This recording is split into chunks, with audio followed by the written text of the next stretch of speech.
New York City, the place where dreams are made. It's also the place where debt goes to multiply. I was 23, living in Brooklyn, with $90,000 in debt. My take-home pay was barely $3,000 a month. The math didn't just not add up, it actively mocked me. Everyone said it was impossible, but I decided to fight. I moved here for a dream job in the creative industry. That job paid minimum wage, plus a meager commission. My student loans alone were $65,000. The rest was credit card debt. From trying to live in the city, high rent, high utilities, the pressure to socialize, I convinced myself I needed that debt to survive here. I was drowning in interest. My monthly payments were $1,200. That left me with almost nothing for rent and food. The stress was chronic. I couldn't sleep. I started getting collection calls at work. It was humiliating.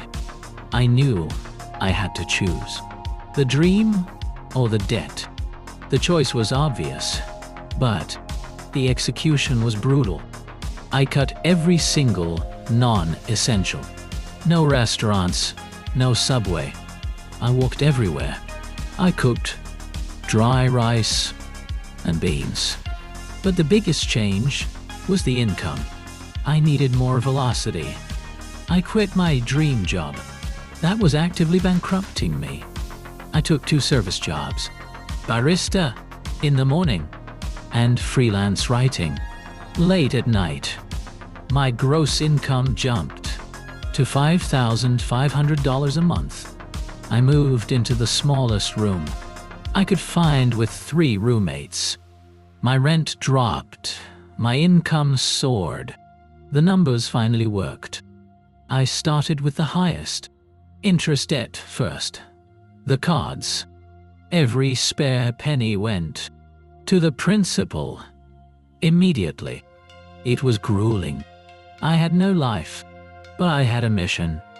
I started to see the balances drop faster and faster. The momentum was addictive. I became obsessed with zero. My turning point came after. The credit cards were gone. I only had the student loans left. The massive $65 skate. I felt a wave of despair. It was too much.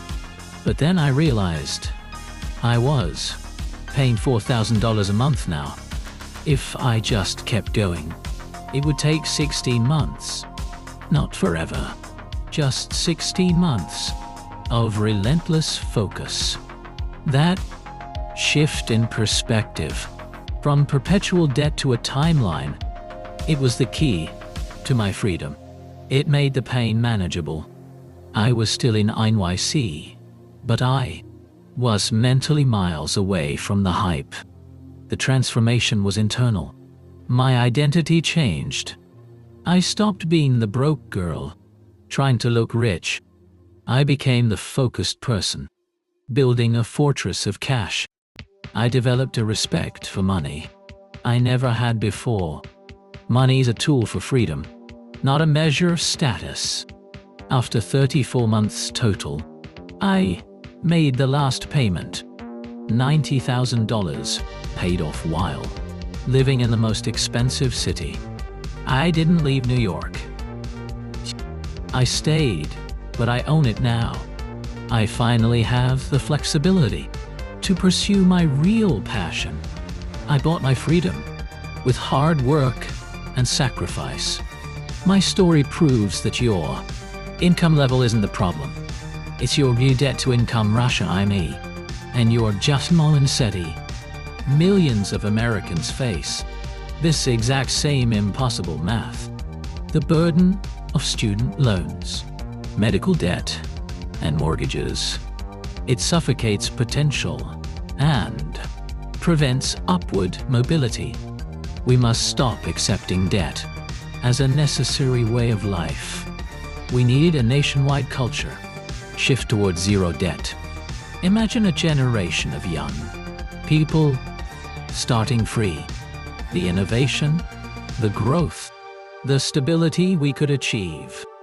It starts with one decision, one budget, one sacrifice.